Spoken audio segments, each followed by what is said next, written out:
అందరికీ నమస్కారం. చెవిలో చీము కారడం అనేటువంటి సమస్యతో చాలామంది ఇబ్బంది పడుతుంటారు. ఈ చెవిలో చీము కారడం అనేటువంటి సమస్య వచ్చేందుకు అనేక రకాలైన కారణాలు.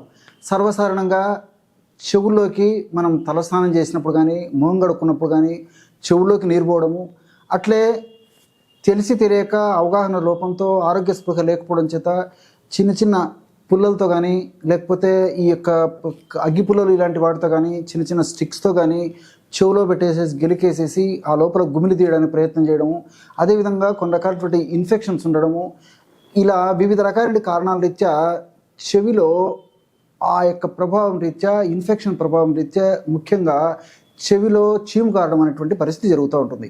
ఈ చీము వచ్చే ముందు ఒకసారి నొప్పితో కూడినటువంటి పరిస్థితి ఏర్పడుతుంది. నొప్పి ముదిరి చాలా ఇబ్బంది పెట్టి భరించలేనటువంటి పద్ధతిలో నొప్పి కలిగి కూడా తర్వాత ఆ గుల్ల పగిలిపోయే చీము రావడం కూడా మొదలవుతుంటుంది.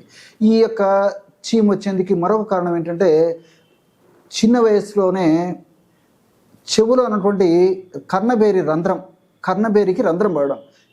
చెవిలో ఉన్నటువంటి కర్ణబేరికి వివిధ రకాల కారణాల రీత్యా రంధ్రం పడినప్పుడు ఆ యొక్క ప్రభావం చేత కూడా తరచుగా చెవిలో చీము కారడం అనేటువంటి పరిస్థితి ఏర్పడుతుంటుంది.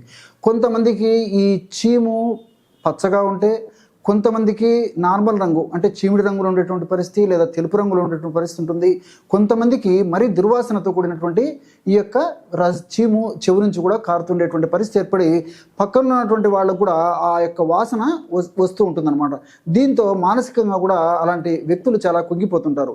షుగర్ వ్యాధిగ్రస్తులు, అదేవిధంగా వెయిట్ ఎక్కువగా ఉన్నటువంటి వాళ్ళు, మరి అపరిశుభ్రతగా ఉన్నటువంటి వాళ్ళు, పరిశుభ్రత సరిగ్గా పాటించలేనటువంటి వాళ్ళు, ఇలాంటి వాళ్ళకి ఈ సమస్య మరీ ఎక్కువగా ఉంటుంది. వీటితో పాటు మరి తలస్నానం చేసేటప్పుడు జాగ్రత్తలు తీసుకోకుండా, నేను ఇంతకుముందు చెప్పినట్లు తలకు నీళ్లు పోసుకున్నప్పుడు ఆ యొక్క ప్రభావం చేత, ఆ యొక్క నీళ్లు చెవిలోకి పోవడం చేత కూడా, ఆ యొక్క ప్రభావం చేత కూడా ఈ యొక్క చెవిలో మరి చీము కారడం, చెవిలో ఇన్ఫెక్షన్ వచ్చే చీము కారడం ఇలాంటివి జరుగుతుంటాయి.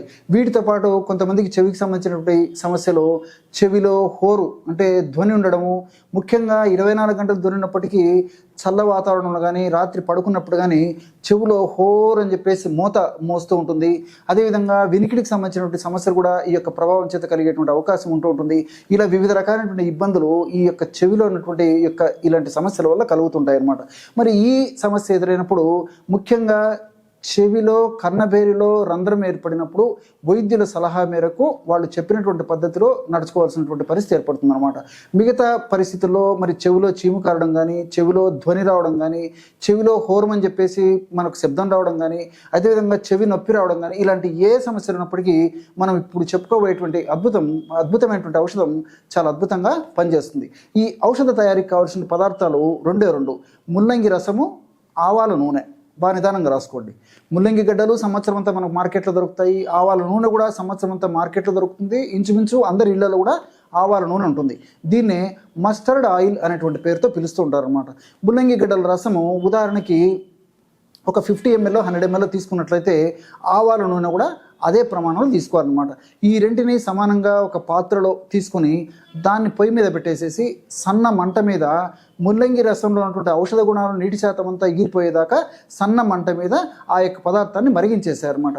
కొద్దిసేపటికి మరిగించేసరికి మరి ఆ యొక్క నీటి శాతము తగ్గిపోయేసేసి ఔషధ గుణాలన్నీ ఆవాల నూనెలోకి వచ్చిన తర్వాత శబ్దం రావడం ఆగిపోతుంది. మరిగేటప్పుడు ఆ మరిగే సందర్భంలో వచ్చేటువంటి శబ్దం ఆగిపోతుంది.